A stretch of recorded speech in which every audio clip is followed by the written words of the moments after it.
Welcome back. In our last session, we explored why warehouses are such a key concept in Snowflake. They provide the compute capacity that powers all your queries and workloads. In today's video, we're going to learn how to create a new warehouse, and how to manage it effectively, both through the Snowflake interface and using SQL commands. Let's get started. There are two main ways to create a warehouse in Snowflake. Using the web interface. Using SQL in the worksheet. To create or view warehouses, you need to be assigned a role like Account Admin, Security Admin, or Sysadmin. For simplicity and best practices, we'll use the Sysadmin role in this walkthrough.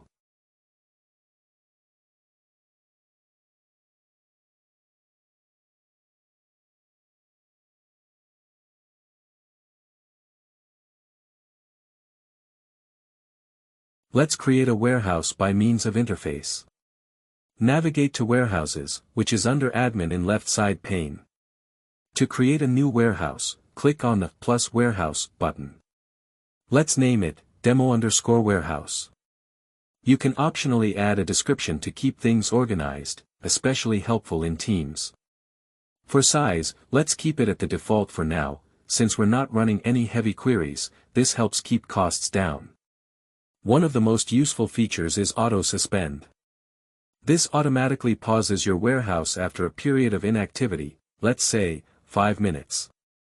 That way, you're only paying for the time it's actually running, which helps avoid unnecessary charges.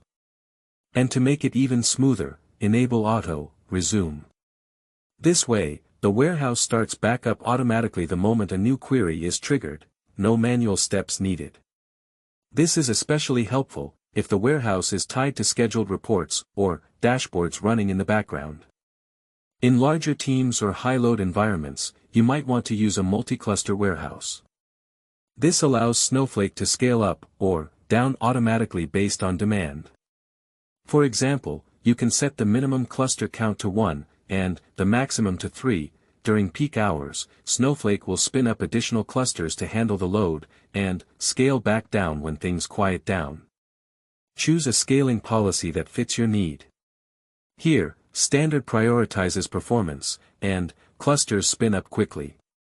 Economy leans toward cost savings, but may take slightly longer to scale.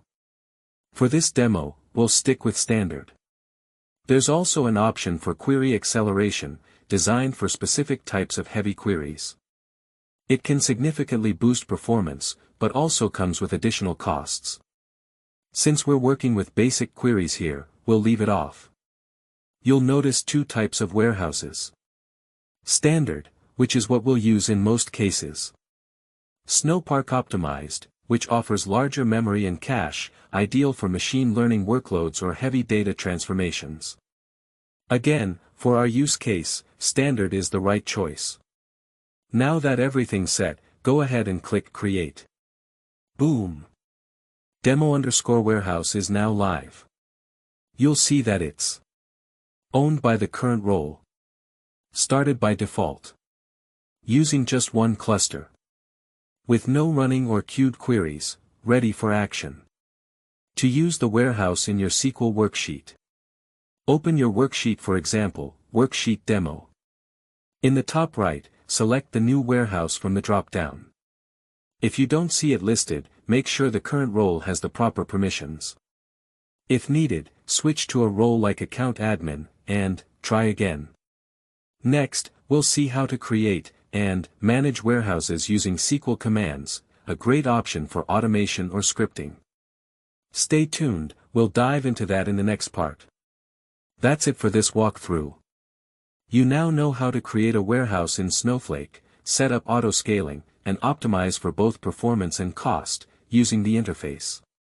If you found this helpful, don't forget to like, subscribe, and hit that bell icon so you don't miss the next tutorial, where we'll cover the SQL-based approach to warehouse creation. See you in the next video.